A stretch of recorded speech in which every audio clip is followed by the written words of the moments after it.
Howdy everybody, TSS958 back again. And today I'm going to be talking a bit green. If you don't understand exactly what I mean, I'm gonna get into that in a little bit. But we're back here in No Man's Sky, and basically what I'm gonna be doing in this one is I'm going to be talking a little bit about planting and farming and stuff that you can do in No Man's Sky. Honk honk. I don't know if you guys could hear that, but car just beeped its horn outside, so it's just funny. Anyways, this is not what I want to be looking at. Hold on a second. We'll log out. And here, and this is going to be...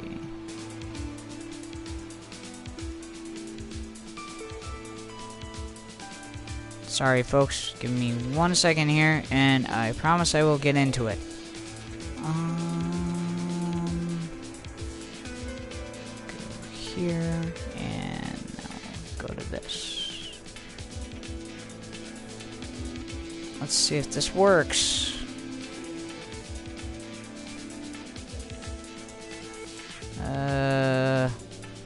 Also trying to get used to a new computer because I just got a new computer. And there's really no other way to say it, so. But I found out a new way to get to my videos faster so I can talk to all of you.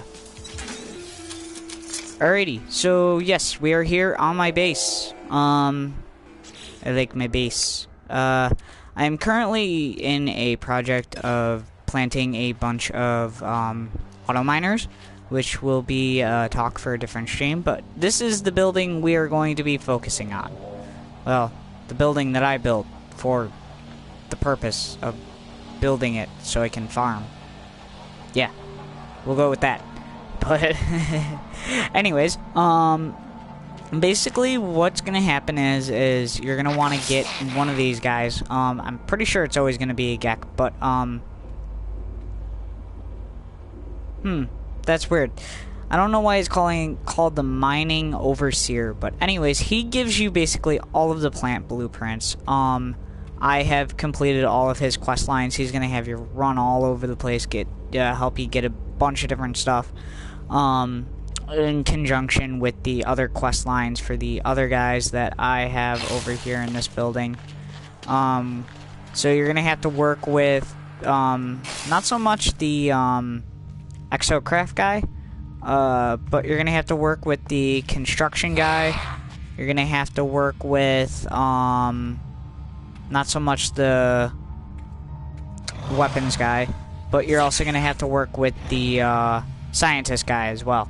So I think the main parts you're gonna need are the scientist guy, the main building construction guy, and then this guy, the plant guy. So you're gonna get a bunch of quest lines done for those guys, just by having the planting area. So I have recently kind of I don't know what you want to call it. I guess segregated my greenhouse. It's green. It's got light. I'm calling it my greenhouse. Into two different parts. There's a bunch of plants you're going to be able to get. I mean, I'll run through a couple of them. This is Nip Nip. I have a feeling you can turn Nip Nip into Gek Nip later on, which has got a high value, but I haven't found that blueprint yet. You can get Corizagon, you can get Condensium, you can get, what else? You can get Fervidium. You can get Mortite, Spandonium. Whoa. What? Can I help you, sir? Hello? You seem lost. Anyways, back to this. You can get Termerium, and we're back to Corizagon on this side. And then I will explain later why I separate them like this. Over here we have our Ambumian pearls. We have our sac venom, and we also have our Gravitino balls. So those are the plants that basically you get. I have all of them. I've completed the quest line. So, anyways, what I did is to make it look cooler. I obviously use glass things. Just putting glass everywhere because it's a greenhouse. And then I made it green and made it like the wood looking material. But anyways, so let's kind of talk about the while we're on the topic, we'll talk about the construction of the place. You don't have to build yours like this. I just kind of did. I thought it looked cool. But basically I built a main room for the guy to sit in. And then I built like tunnels going off that lead into cylindrical buildings. In the cylindrical buildings you can place more planters. I bought the blueprint for the vertical, more condensed planters. The ones that just come with basic farming that you get from this guy to start with are these things. I don't even know what they're called. They're pretty cool, but they just take up a lot of room, so I'd say that the vertical ones, if you're limited on space, are, you know, very helpful. Obviously, they're going to cost more material, but by buying the blueprint for them off of your guy that you get that is just kind of chilling in the main part of your base that you can't get rid of. This guy, he has a bunch of blueprints that you can buy from him. One of them being the vertical planter, whatever they're called. I forget what they're called. But anyways, one of the benefits of these is you not only can plant one type of plant that you know the blueprint for that you want, they also are going to provide carbon for you. So that's also very helpful. Not that carbon is largely used, or, well, used by me. I'm not necessarily a huge fan of carbon. I mean, it does have its purpose, though, so if you use it for fuel, this is probably one beneficial thing to you.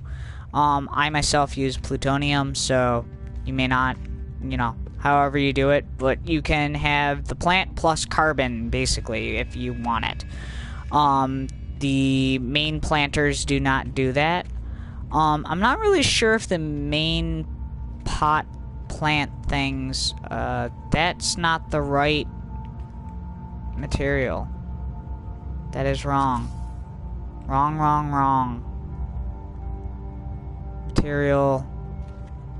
This thing. There we go. That's better. Just gonna change you. You're already changed.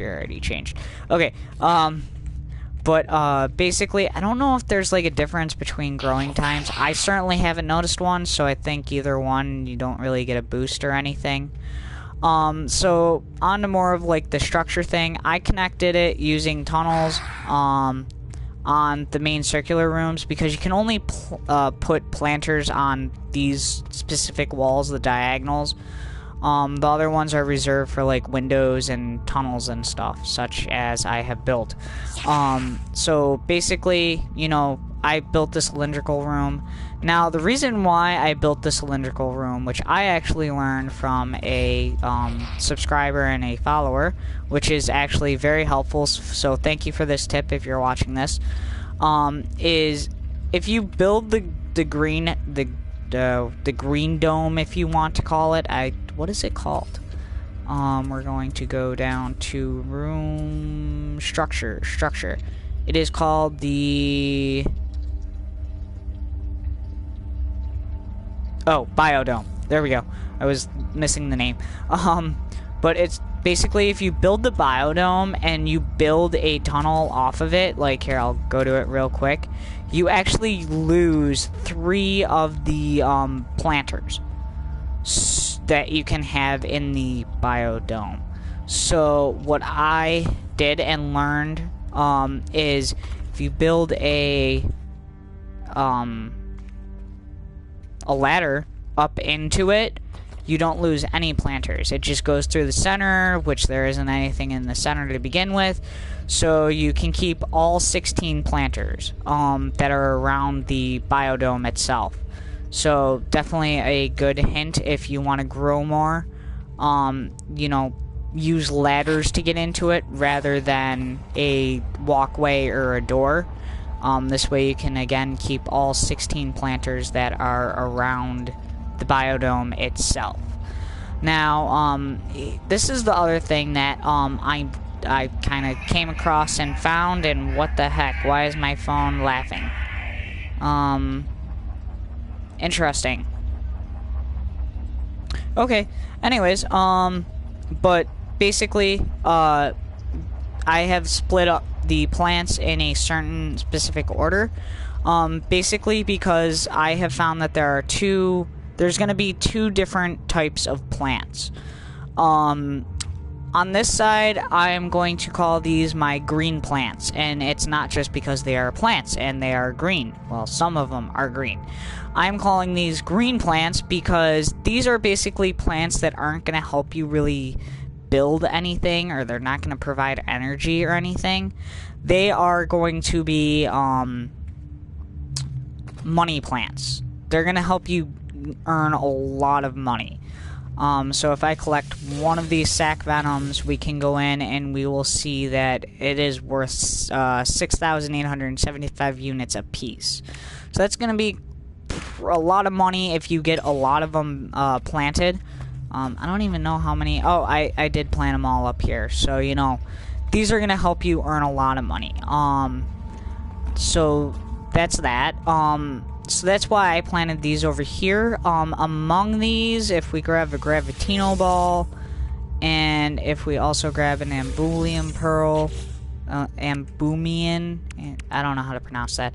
Anyways, the Gravitino balls, a piece are going to be worth 8,250 units roughly. I'm looking at it in my inventory. It could go up or down depending on where you sell it. So, always check where you're selling stuff. But these are worth 8,250 units roughly. These are worth 6,875 units roughly. The Ambulium pearls are going to be worth the most at 19,937 units apiece. So what I've done is I've kind of planted all of them just in case I do need a particular one. But I'm going to have the most out of the Ambulium pearls. They're going to earn you the most money for selling them anywhere out of anything, basically. So I've reserved these two for the Ambulium pearl. These two already have them. I'm going to plant one there, and then I'm going to plant one there. So those are your money plants. You got your sac venom, you got your Gravitino balls, and then you also have your Ambulium pearls. They're going to earn you the most money out of anything. They have the highest prices. Nip buds, I'm pretty sure that these have a pretty high value to them too. I just kind of put them up here because, oh yeah, these have 17,776 units a piece, roughly.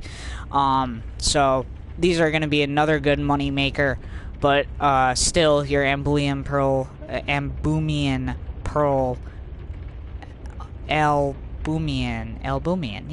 Albumian pearls are going to be the cream of the crop. Ha ha ha. Pun intended.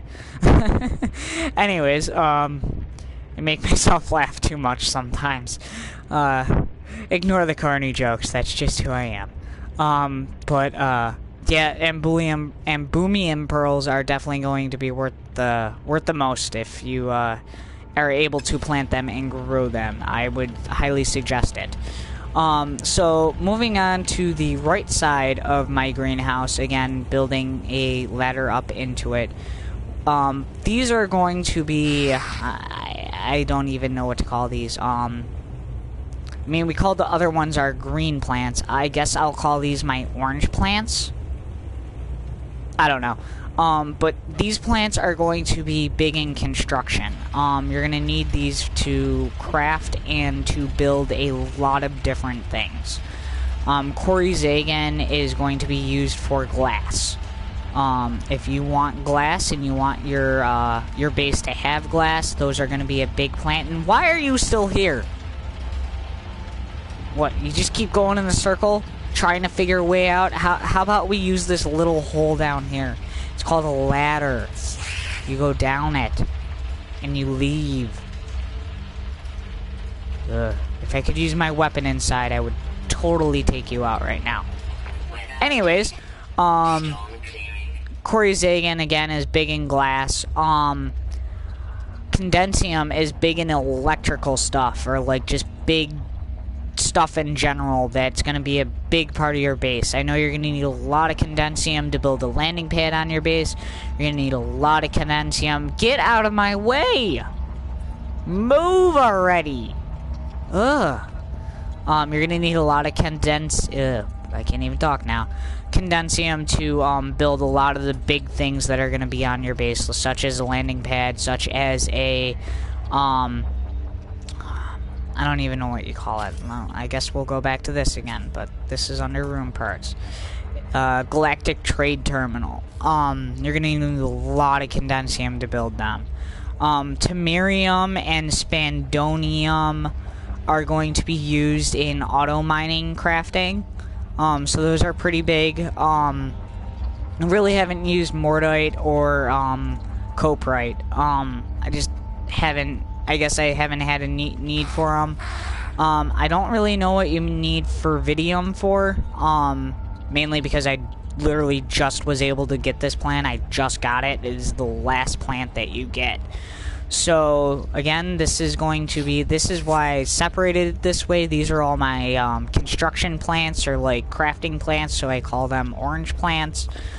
And then on the other side, we have our green plants. These are also green plants. They get you a bunch of money. I just kind of put them up here because there's a Gex sitting here, and I thought it was fitting. Let's put it that way. So these are our green plants. We got our Ambumian pearls. We got our sac venoms, and we got our Gravitino balls over here. These are gonna again make you the most money, so that's why I put them over here. But you know, again, still I built this way just because it looks cool. You don't have to, but I do recommend building greenhouses no matter what you do.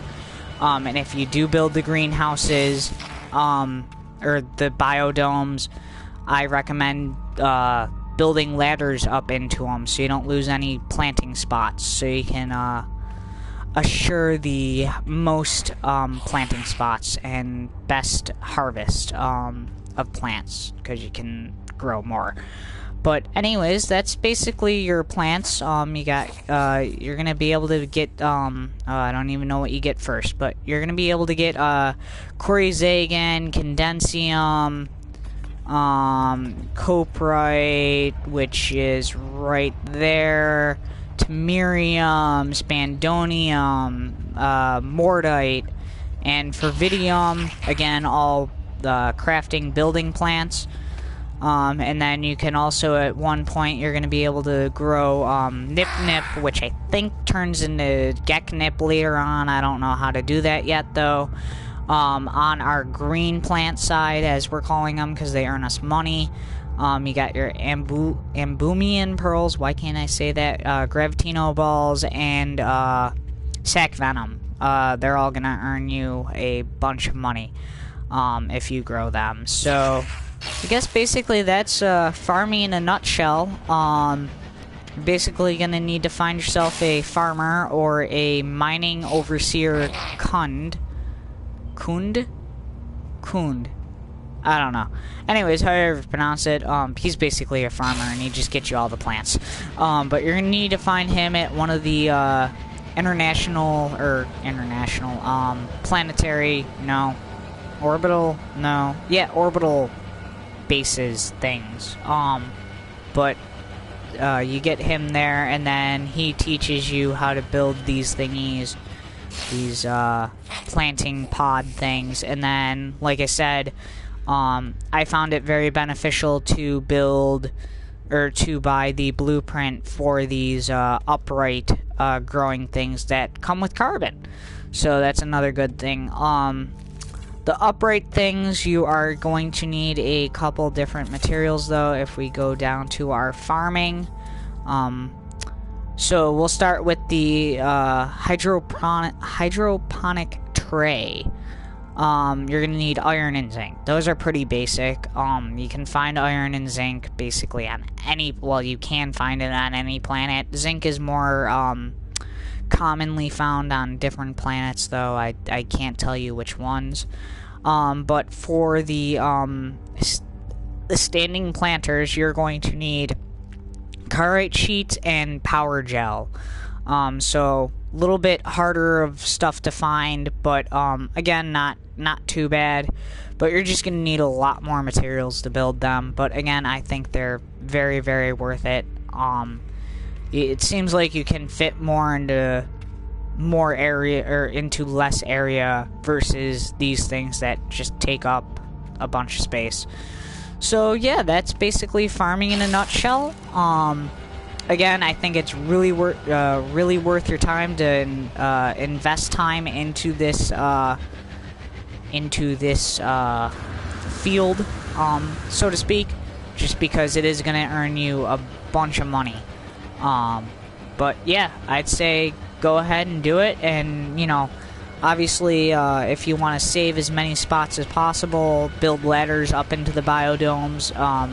Biodomes sit on top of circular construction things. I'm not sure if you can fit them on top of the squares. I haven't tried, but anyways, yeah, that's what I would do with them. And then I obviously split mine up into two different buildings. You don't have to, but to me it makes it easier just knowing where I can go right off the bat, not having to search for all my plants and stuff like that. So yeah, farming in a nutshell. So again, there goes my phone again. I hope this quick little video helps some people, and you know, kind of get you on the right track and what you can get from it, and you know how to kind of do it, and hopefully this helps you decide how you want to go about doing it as well. But anyways, if this video was a help, or if you just enjoyed watching it, or had fun with it, drop a like, drop a subscribe, always helpful. And, you know, get the word out there. Share the video as well. Much appreciated as well as that. And why? Why are you still in my biodome? Just leave. Just go down the ladder. I can see him flying around in there. Ugh. Anyways, on that note, I'm going to try and get this Sentinel out of my biodome. But with that, I will say, everybody, have a wonderful evening. And if you're in the States, have a wonderful 4th of July. Again, yeah, it is 4th of July, but not everybody celebrates that. So if you are in the States, enjoy that. Have a wonderful night and evening, and enjoy the fireworks. If you're going to see fireworks, that is. But anyways, yeah, this is TSS wishing everybody... No, this is TSS 958. There we go. Let me get my name right first. But, yeah, wishing everybody in the States a happy 4th of July, and everybody else have a wonderful evening, but I don't know what time it is where you're at, so I will also say good morning, good night, good evening, good afternoon, good lunchtime, good midnight snack time. I really have no clue what time it is where you're at, so just enjoy the rest of the time that you have for today, and I hope to catch you all in a later stream. See ya!